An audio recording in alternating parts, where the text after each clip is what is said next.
Yo, what's going on? You know what it is? Genssportscorner back at you with another one. Week 13, NFL action. You know what we're going to get into Eagles, Jets, and then Raiders versus the Washington football team. But before I get into that, make sure you subscribe to the channel, leave a like on the video for your boy, and then smash that notification bell so you can be notified every time I drop a video about sports, music, all that good stuff. That being said, let's go ahead and get into this breakdown very briefly. Eagles versus Jets playing up at MetLife Stadium, 12-5, 1 o'clock Eastern Standard Time. Eagles favored by 6.5 points. Big game for the Birds. Birds coming off a big loss just recently at MetLife versus the New York Giants. Need to get back on track. We are 5-7, sitting right outside that 7th seed, right behind the Washington football team, and then the Falcons, Saints, and the Vikings. We are in good position to win out or win at least most of our games down the stretch and control our own destiny. We play Washington twice, play the Cowboys twice. The Saints and the Falcons, they play each other, so they're going to take each other out one way or another. And then the Vikings also have some tough teams on their schedule as well, so we got to take care of business. But let's look at the matchups here. Jalen Hurts versus Zach Wilson. Jalen Hurts playing fine football this year, minus the game against the Jets. The 3 interceptions last week. Can't have that. Can't have that, bro. But in crunch time, he came out, was making plays. And for some reason, beyond my understanding, Nick Sirianni decided to target Jalen Reagor 2 times for 2 drops in critical spots. Only target Dallas Goedert 1 time. Went to Kenneth Gainwell twice in the flats, which is understandable. And then 0. You heard that right. A big fat donut in terms of targets to Devontae Smith. And why wouldn't he be pissed off on the sideline? Like, give me the ball, man. I'm the best guy on the team. Former Heisman Trophy winner, been in these high-pressure spots, and you can't even throw the ball to me once. Now, I understand Jalen Hurts didn't throw the ball to him, and Nick Sirianni isn't throwing out there making the throws, but best believe, you look at the one to Reagor on the sideline, he's isolated. So you have to think, with the heat coming against Jalen Hurts, Reagor is his first read, isolated on the outside. Why is that not Devontae Smith? Doesn't make sense to me. That being said, we're going into this matchup in a good spot to bounce back. The Eagles ranked 12th in points per game with 25.3 points per game. The Jets ranked 28th with about 18.1 points per game on offense. And then defensively, the Eagles, middle of the pack, at 18th, we're giving up 22.8 points per game, something like that. Where the Jets are dead last in the league, giving up 30.4 points per game. They're not good on defense. They're giving up over 1.5 times the amount of points they're scoring per game. So they're there to be had. At quarterback, Zach Wilson, he's a rookie. He's doing what he can. He's growing, having those growing pains. 4 touchdowns, 10 interceptions. At running back, they just lost Michael Carter, so they're really working with Tevin Coleman.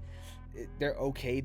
They're nothing special there. The offensive line, they have some young pieces there, but offensively, they're very limited. Jameson Crowder, nice receiver out the slot, but nothing spectacular. And then their stud, Corey Davis, he's looking like he's going to be doubtful for Sunday. So Darius Slay might be lined up against Elijah Moore. Otherwise, I don't really see what other weapons the Jets have to attack the Eagles with, who have surprisingly been a very stingy secondary. And they were stingy last week as well against the Giants. They did what they were supposed to do. Just the offense didn't take care of business. That being said, the Eagles have more than enough weapons on offense, especially with a Miles Sanders who it looked like he retweaked his ankle in Sunday's game, but he was a full participant in practice today, I believe. So looks like he's on track to play this game. So it'll be him and most likely Boston Scott. I'm not sure Jordan Howard will be in there. He didn't practice, so that's not good for him in terms of suiting up this week. Looks like Jalen Hurts may play through the sprained ankle. We'll find out. Otherwise, the Mustachio, Gardner Minshew will be getting first-team reps as per Nick Sirianni. Other than that, look like we're pretty good on the injury front. Fletcher Cox is a full participant, so look like we're on track to be pretty healthy on offense and on defense. So hopefully we go in there and take care of business. And this is not a trap game. They need to get this win, because if they don't win here, then you might as well just forget the playoffs, completely. But I do have the Eagles covering the spread, most likely winning by a touchdown up at MetLife, and come out there with a dub instead of an L this week. Moving on to the Las Vegas Raiders playing the Washington football team. So this is a big game, not just for my Raiders, but also for Washington. Washington taking a trip out to the desert, 4:05 game out in Vegas. So, looking at this game, we were coming off a big win last week against the Cowgirls. Didn't see that one coming. Completely unexpected. Deshaun Jackson came out and does what he always does to the Cowboys, what he's done as an Eagle in big spots during his career, lit them up. And then Darren Waller had some plays here and there, but he got hurt. Looks like he's doubtful with the knee injury this week.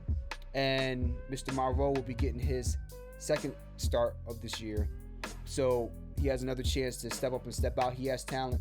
Derek Carr, the hope is that Deshaun Jackson will be able to be that deep threat downfield so we can open up the offense again and make it easier on the run game with Josh Jacobs, so we can really ground and pound the ball against this front seven for Washington, because they are ferocious.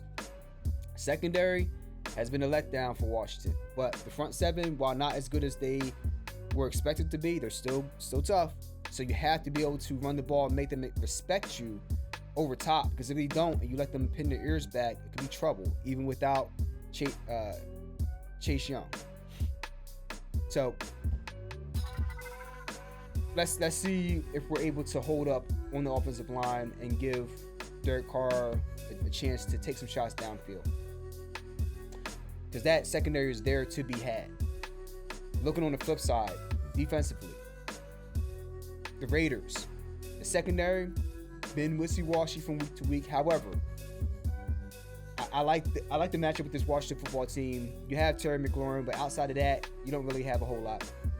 You don't, because Antonio Gibson has had the shin injury. He's been playing through a stress fracture, if I'm correct, and it's something that he's going to have to deal with all year. So if you're able to limit him on the ground and then really allow this Raiders pass rush to pin their ears back and get after Taylor Heinicke and not let him feel comfortable back there, because you don't want him using his legs to get outside the pocket and make plays. You want Ngakoue and Crosby and Nassib to be able to rush upfield, disciplined, and collapse the pocket on him and really put pressure on that Washington offense.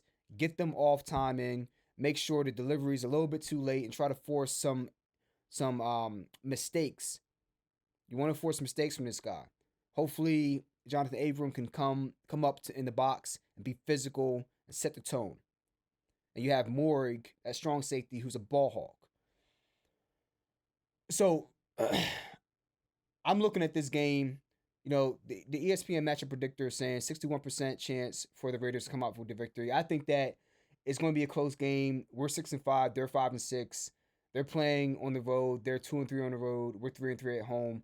I think that the Raiders, though it will be a tough game against Mr. Jack Del Rio, former Raider head coach, I think we'll be able to come out of this game with a dub, probably by a field goal. That's the feeling that I have on this, because Washington is a tough team, very underrated. But I have the Raiders by a field goal. Let me know what you guys think. Those are my predictions. Let me know what you guys think in the comments. Let me know if there are things that I missed, things you want to hear me talk about. I'll also be dropping another video with the aftermath of the Teofimo Lopez fight versus George Kambosos. Big upset victory. A lot of controversy in the post-fight speech in the ring from Teofimo. A lot of buffoonery, I'm not going to lie. I'm just got to be honest and be as unbiased as possible. I didn't like what I heard. It is what it is. Huge win. I'll be talking about that. And then Tank Davis is obviously fighting this Sunday. Rolly Romero had to get pulled out of the fight because of some BS. it is what it is. I'm gonna talk about the fight regardless. But that's it for this episode. Oh, also, um, genmusic856.com. Go there. That's my website. I'm dropping a new album, Dark Side of the Sun. The pre-saved link for Spotify is on there. Make sure you go there and pre-save the album to your Spotify playlist. It's going to be a banger. I promise that you will not be disappointed. And I hope that you all like the project. Looking forward to putting out more material both on the sports corner side of things and on the music side of things. So go over there and check that out, and stay subscribed to the YouTube channel as well. I'll be posting updates and snippets and commercials as well. Keep you guys up to date on that. And yeah, leave your comments below because I'm also doing a live stream Wednesday, every Wednesday, 7 p.m. Eastern Standard Time on my Facebook page. Uh, you can find it, Stan Jan Conaway. Just type it in the search spot. I'll leave it in the description below as well. Every Wednesday, we live on there. And if you want to come on the episode and talk sports with me, hit your boy up. I'll be more than happy to have you on, man. I like to have the input from y'all and hear what y'all like to talk about as well. But that's it for now. Hope you guys enjoy your weekend. Hope you're having a good Thursday and your weekend turns out well. And I'll catch you guys after the games or in the next episode. Till next time, y'all. Peace.